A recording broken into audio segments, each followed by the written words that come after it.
देखो, भक्त की पुकार में सच्चाई कब ज्यादा होती है, गहराई कब ज्यादा होती है? तो आम आदमी या साधारण व्यक्ति की मैं बात कर रहा हूं, ये मैं पहले ही स्पष्ट बता दूं कि संत जन हर समय भगवान परमात्मा मय होते हैं, वो परमात्मा में लीन होते हैं, उनकी अवस्था ईश्वरीय अवस्था होती है। तो यहां उनकी बात नहीं है, हम साधारण व्यक्ति की बात कर रहे हैं जो भगवान को मानता तो है लेकिन पूरी तरह नहीं मानता, महिमा तो सुनी है लेकिन स्वयं नहीं जानता, भक्त है, आस्तिक है, लेकिन पूर्णतया भक्त भी नहीं हो पाया है। हम उसकी बात करते हैं, यानी हम अपनी सामान्य अवस्था की बात करते हैं। तो सामान्य व्यक्ति भगवान को खूब सच्चे मन से गहराई से कब पुकारता है?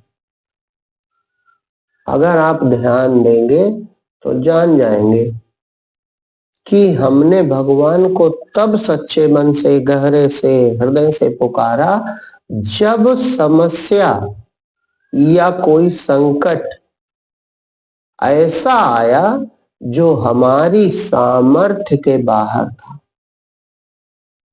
ना हम बुद्धि से उसे सुलझा सकते थे, ना धन से सुलझा सकते थे, ना शारीरिक बल से सुलझा सकते थे, ना अपने मित्रों की सहायता से, डॉक्टरों की सहायता से, सहयोगियों से किसी तरह सुलझा नहीं सकते थे, चाहे वह जैसी समस्या रही। जब समस्या या संकट या दुख ऐसा होता है जहां पर हमारी शक्तियां काम नहीं आती, हमारा ज्ञान काम नहीं आता, हमारा धन काम नहीं आता, हमारा शारीरिक बल काम नहीं आता, हमारे मित्र काम नहीं आते, हमारे सहायक काम नहीं आते, तब मनुष्य चाहता है कि कोई ऐसी शक्ति होनी ही चाहिए,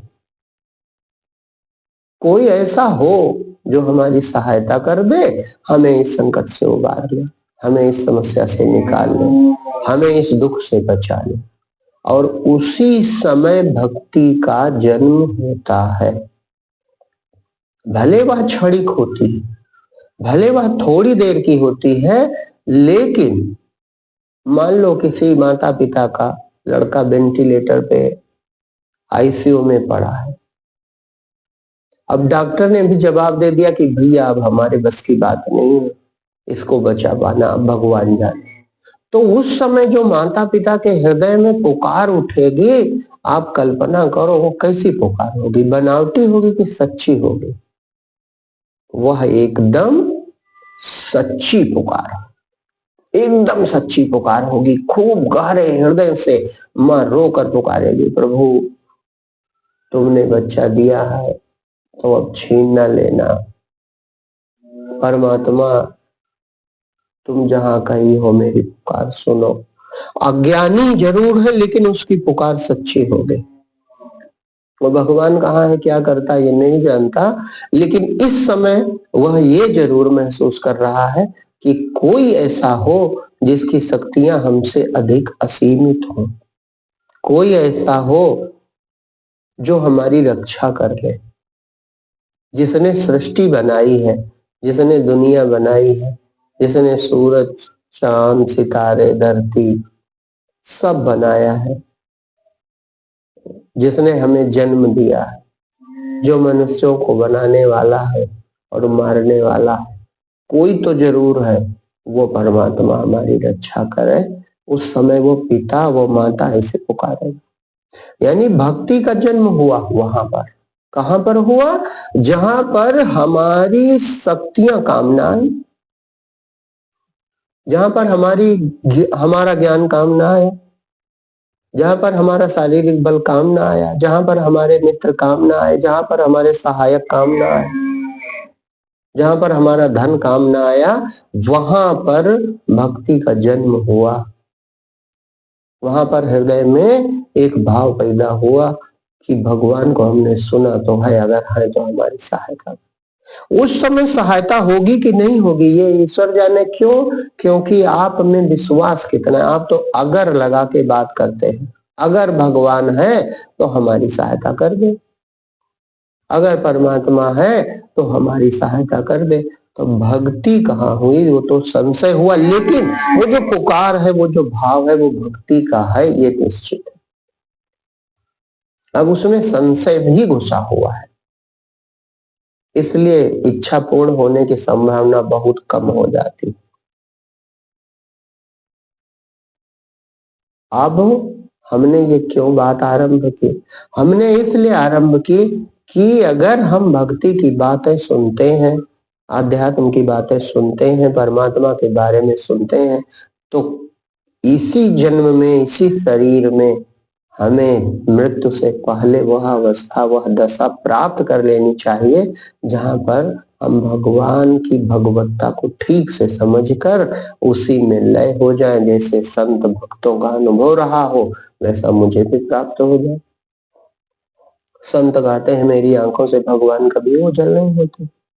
भगवान भी गीता में कहते हैं कि जिसने मुझे तत्व से जान लिया, न वो मुझसे दूर होता है, न मैं उससे दूर होता हूँ। भगवान कहते हैं जो सर्वथा मेरी शरण में है, वो मेरे हृदय में बसा रहता है। संत भी कहते हैं परमात्मा ही परमात्मा है, दूसरा कोई नहीं है। तो भक्त और भगवान तो दोनों एक दूसरे से परिचित होकर बड़े प्रसन्न चित्त और राजी रहते हैं। लेकिन अज्ञानी मनुष्य संशय में रहता है, पता नहीं भगवान है कि नहीं है, पता नहीं कोई चेतना है कि नहीं है, पता नहीं हम ही हमारे मालिक हैं कि कोई और है। तो एक बात विचार करनी चाहिए कि भक्ति का यानी भगवान में समर्पण का या उनको पुकारने का भाव तब उठा जब हम अपनी सामर्थ्य को व्यर्थ पाए। हमने देखा कि हमारी सामर्थ्य अब काम नहीं आएगी, चाहे वह धन की हो, चाहे वह शारीरिक बल की हो, चाहे वह बौद्धिक बल की हो, काम न आएगी। तो अभी तुम्हें अगर भक्ति करनी है, अब भगवान को जानना है, भगवत प्राप्ति करनी है, स्वरूप प्राप्ति करनी है। भगवत प्राप्ति स्वरूप प्राप्ति एक ही चीज है, क्योंकि भगवान आपका स्वरूप ही है। परमात्मा आपका परमात्मा है, आपका अपना आपा है, आपसे अभिन्न है। तो अभी इसी समय अपनी सामर्थ्य और भगवत कार्यों पर विचार करना चाहिए कि हमारी सामर्थ्य क्या है। हम हारेंगे तब पुकारेंगे, ये कौन सी बात हुई? हमें अभी विचार करना चाहिए कि क्या हमारी शक्ति भी स्वतंत्र है, क्या हमारी कोई सत्ता स्वतंत्र है, क्या हम भगवान से या एक जो शक्ति कोई है काम कर रही है उससे अलग होकर भी कुछ कर सकते हैं? तो विचार करोगे तो पता चलेगा कि तुम्हारी तो कोई स्वतंत्र शक्ति नहीं। तुम अपने को शरीर मानते हो, तो शरीर का निर्माण तुम्हारी इच्छा से नहीं हो, शरीर का नाश भी तुम्हारी इच्छा से नहीं होगा। शरीर कैसे संचालित है यह भी तुम नहीं जानते हो। भोजन कैसे पचता है, श्वास कैसे चलती है, आंख कैसे देखती है, इंद्रियां कैसे काम करती हैं, तुम कुछ तो नहीं जानते। बस हो रहा है तो तुमने इसे अपनी शक्ति मान ली, जीव ने मान लिया, अहंकार बना लिया कि मैं शरीर हूं और मेरी इतनी शक्तियां हैं। और बड़े कार्यों को कहता है कि ये किसी ने किया या भगवान ने किया। धरती भगवान ने बनाई, गेहूं भगवान ने बनाया, अनाज भगवान ने बनाया, लेकिन खाने वाला मैं। प्राण भगवान ने बनाए, लेकिन श्वास मैं लेता हूँ। नेत्र भगवान ने बनाए, लेकिन देखता मैं हूँ। कान भगवान ने बनाए, लेकिन सुनता मैं हूँ। मुख भगवान ने बनाया, किंतु बोलता मैं हूँ। तो ये जो मैं आया, यही भगवान से दूर किए है। ये मैं की कितनी ताकत है, इसे विचार करो। जब मैं जानता ही नहीं आंख कैसे बनी है और कैसे देखती है, तो मैं का विचार करना चाहिए कि आखिर मैं कौन हूं। मुझे नहीं पता मेरा भोजन कैसे पचता है, तो फिर मैं कौन हूं? मुझे नहीं पता मेरी श्वास कैसे चलती है, तो फिर मैं कौन? मुझे नहीं पता था कि जीवन में मेरे जीवन में क्या क्या होगा भविष्य में, कौन पत्नी होगी, कितने बच्चे होंगे, कुछ नहीं पता था। जो हुआ वो स्वीकार करना पड़ा। तो फिर मैं कौन हूं? जब मैं अपने ही बारे में कुछ नहीं जान पाता हूं, तो आखिर मैं हूं कौन? ये सघनता से विचार करना चाहिए। और सब संतों का, सब ग्रंथों का, सब भक्तों का एक ही अनुभव है कि ये मैं ही आपको भगवान से या उस परम शक्ति से, सत्य से दूर किए। भक्त होकर कबीर कहते हैं, जब मैं था तब हरि नहीं, अब हरि है मैं नाही, प्रेम गली अति सांकरी, जामे दुई न समाए। ज्ञानवान होकर शंकराचार्य जी कहते हैं, शिवोहम शिवोहम, मैं वही शिव स्वरूप, कल्याण स्वरूप परमात्मा। हमारे ग्रंथ कहते हैं कि ये जो मैं करने की शक्ति है, यह परमात्मा की शक्ति है। तो परमात्मा की शक्ति है, परमात्मा की शक्ति लेकर या परमात्मा होकर ही तुम परमात्मा को खोज रहे हो, इसीलिए नहीं मिलता। यदि अपनी परिधि तोड़कर पूर्णता प्राप्त करनी है, अपने जीव भाव की जो थोड़ी सी छोटी सी सीमा है, उसका उल्लंघन करके पूर्णता प्राप्त करनी है, तो इस मैं भाव को ही खोज कर नष्ट करना होगा। खोज कर क्या केवल इसका विचार करोगे तो ये मिलेगा नहीं, नष्ट हो जाएगा। जैसे हम कहा करते हैं कि एक समुद्र से निकला नमक का टुकड़ा, नमक की डली। अब उसने सुना मैं समुद्र का अंश हूं, समुद्र को यानी जल को नहीं पहचानता, खोजने लगा। तो जब तक वो गल नहीं जाएगा तब तक समुद्र को नहीं पाएगा, और गलकर मिटेगा नहीं बल्कि समुद्र हो जाएगा। इसी तरह यह अहंकार बन गया है कि मैं हूं, मैं हूं, मैं हूं। बाकी मैं नहीं हूं। मैं धरती नहीं हूं, मैं सूरज नहीं हूं, मैं वायु नहीं हूं, मैं जल नहीं हूं, मैं अग्नि नहीं, लेकिन मैं शरीर जरूर हूं। तो परिच्छिन्न यानी अलग होकर जो ये मैं भाव बना है, इसी ने उस अखंड सत्ता से हमें अलग किया है।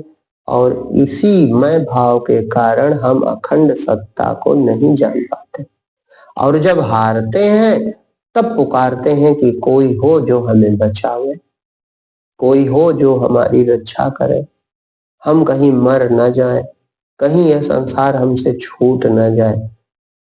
यद्यपि यह जीव अमर है और परमात्मा ही है। परमात्मा जो पूर्ण स्वरूप है उससे विस्मरण हो गया एक शरीर को मैं मान लेने के कारण। तो हर समस्या की जड़ आपका मैं है। और मैं जो ये बातों में, विचारों में मैं है, इसका मिट जाना यही हर समस्या का हल है। आपके हर दुख को मिटा देने की दवा एक ही है कि आपका मैं भाव मिट जाए, क्योंकि आप नहीं हो। जिसने शरीर निर्मित किया, जो असंख्य शरीर निर्मित करता है, वही शरीरों में चेतन रूप से विद्यमान है। भगवान कृष्ण उस चेतना के ही प्रतिनिधि हैं।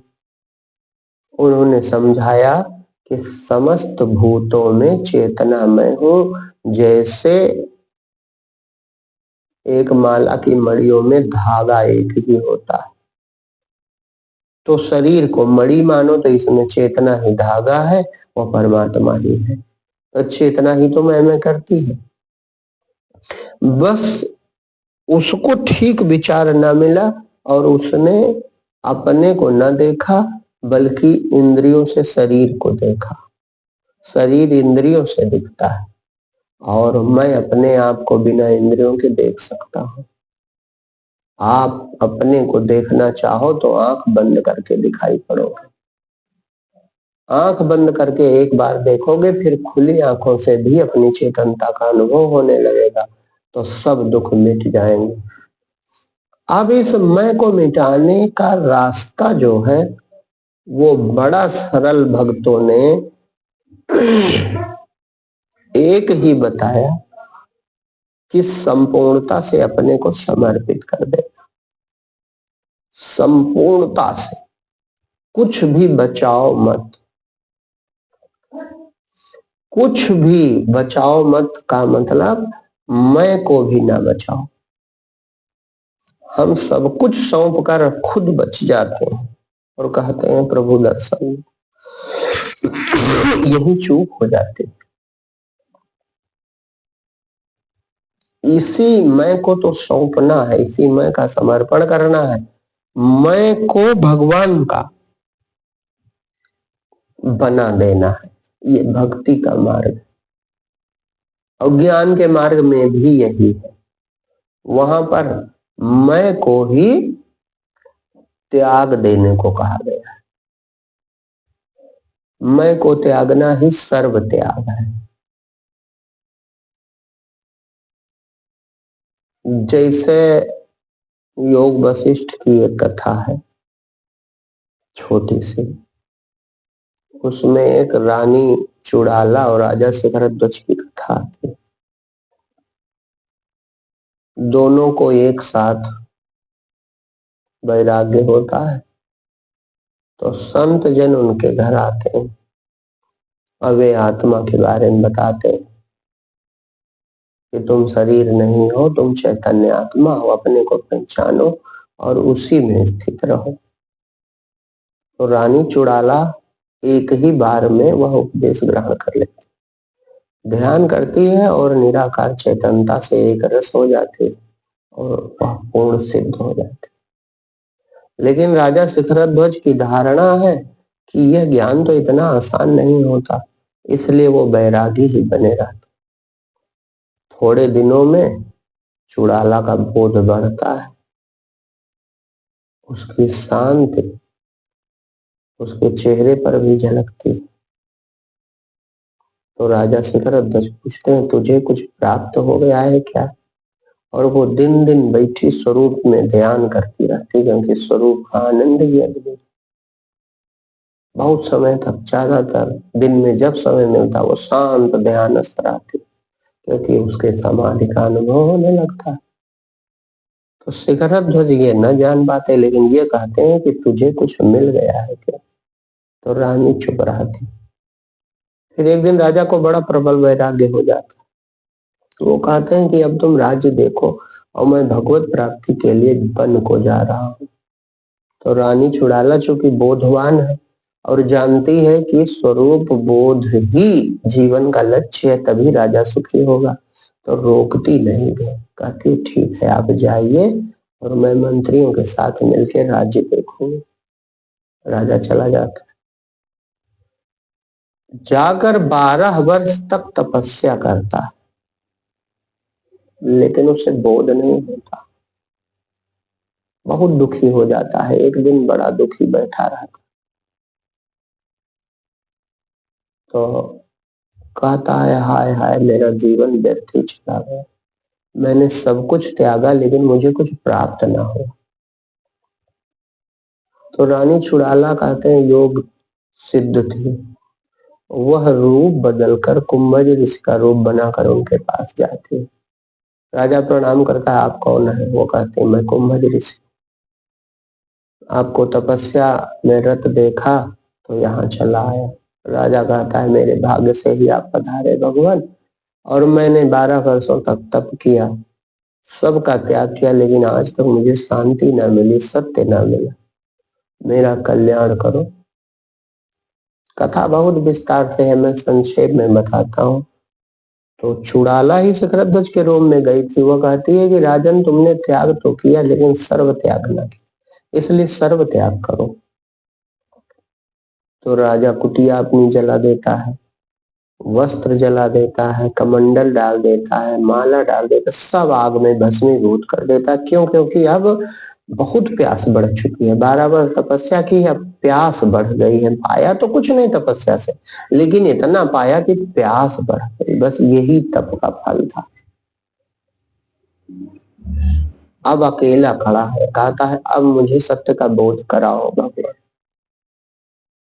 मैंने सब त्याग दिया, तुम्हारे सामने नंगा खड़ा हूं।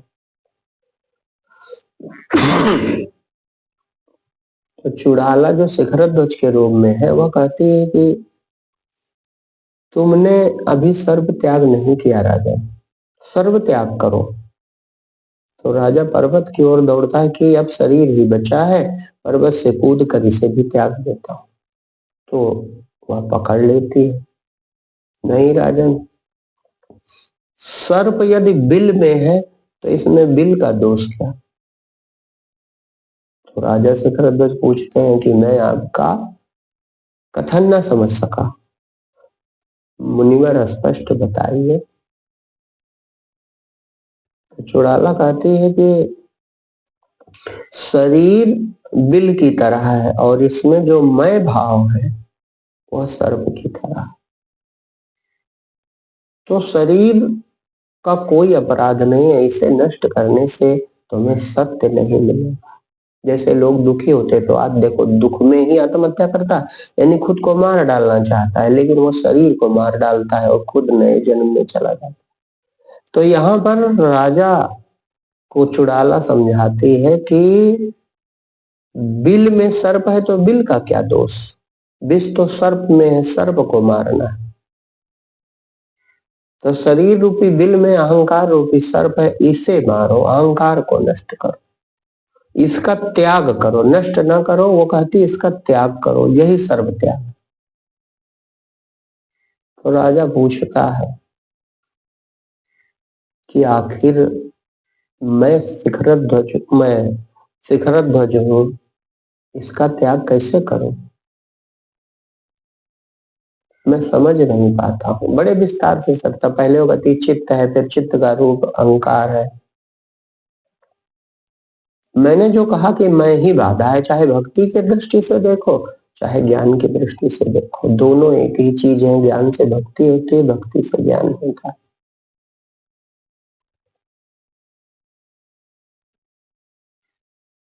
तो चुड़ाला ने कहा कि मैं विचार मात्र है जो शरीर को देखकर बन गया है, इस विचार मात्र का त्याग करो और अपने में शांत हो जाओ। तो राजा शिखर ध्वज की बात समझ में आती है और उसकी समाधि लग जाती। तो वो ज्ञान की दृष्टि से भी मैं का ही त्याग करना है। और मैंने बात आरंभ की थी भक्ति की, भक्ति की दृष्टि में भी मैं का त्याग करना है। बस भक्ति में इतना संबल या आलंबन है कि मैं को भगवान को सौंप देना है कि प्रभु ये तुम ही हो, हम नहीं है। आपका मैं जिस तरह से हट जाए वो उपाय करो। मैं हटते ही जो ब्रह्मांड व्यापी मैं है, जो ब्रह्म है, जो परमात्मा है, जो भगवान है, वह शेष बच जाता है और जीव वही हो जाता है, क्योंकि वह पहले से वही है। बहुत बड़ा कल्याण हो जाता है। तो मैंने जो बात आरंभ की थी कि भक्ति का जन्म हार जाने से होता है, तो विवेक पूर्वक अभी विचार करके देखो तो तुम्हारे हाथ में कुछ नहीं। जो हो जाता है उसमें जीव अहंकार कर लेता है, मैंने किया, हम जवान हो गए। अरे जवान में तो और हो जाओ, और लंबाई बढ़ा लो, अपना रूप बदल लो, कभी ना मरो, जो चाहो सो करो, कुछ नहीं हो पाएगा। जो हो जाता है उसमें तुम कहते हो मैंने किया, और उसकी भी एक सीमा है, और सीमा के बाहर संकट आता है, बस रोने लगते हैं, तब हार मान लेते हो, नहीं नहीं हमारे बस में नहीं, कोई तो है जो हमारे ऊपर है। तो जो तुम्हारे ऊपर है वही तुम्हारे रूप में है। जिसने धरती आकाश सूरज चांद सितारे सृष्टि बनाई उसी ने तुम्हें बनाया। जो सूरज में प्रकाशित हो रहा है वही तुम्हारे अंदर प्रकाशित हो रहा है। जो वायु में गतिमान है, जो पृथ्वी में स्थिर है, जो पर्वत में अचल है, वही तुम्हारे शरीर में मैं कर रहा है। तुमको भ्रम है मैं हूं, बस इस मैं भ्रांति को चाहे विवेक पूर्वक त्याग दो और चाहे भगवान का सौंप दो कि प्रभु तुम ही हो मेरे, और शांत हो जाओ। इसके पीछे जो सत्ता बचती है वही परमात्मा है। तो अपनी शक्ति का खूब विचार करके, अपनी सामर्थ्य का खूब विचार करके ये समझ लो कि तुम क्या कर सकते हो। और जब समझ में आएगा, जब अहंकार हारेगा कि नहीं हमारे हाथ में तो कुछ भी नहीं, अपनी ही सांसें चलाना हमारे हाथ में नहीं है, अपना ही भोजन पचाना हमारे हाथ में नहीं, अपने ही शरीर को निरंतर जीवित रखना हमारे हाथ में नहीं है, तो फिर दुनिया हमारे हाथ में कैसे हो सकती। हमने तो कुछ नहीं बनाया, सिर्फ कह दिया ये हमारा है, ये हमारा है, ये हमारा है, ये हमारा है, ये हमने कह दिया। ये कहने वाला मैं कौन होता हूँ। इसी मैं का परित्याग करो या मैं को भगवान को सौंप दो, इसे ही समर्पण कहते हैं। अपनी इच्छाएं त्यागना, अपनी वासना त्यागना, अपने अहंकार का त्याग करना ही सर्व त्याग है। और इसके पीछे परमात्मा शेष बच जाता है, और वही जैसे उस दशा को जीव प्राप्त करता है सभी दुखों से मुक्त हो जाता है।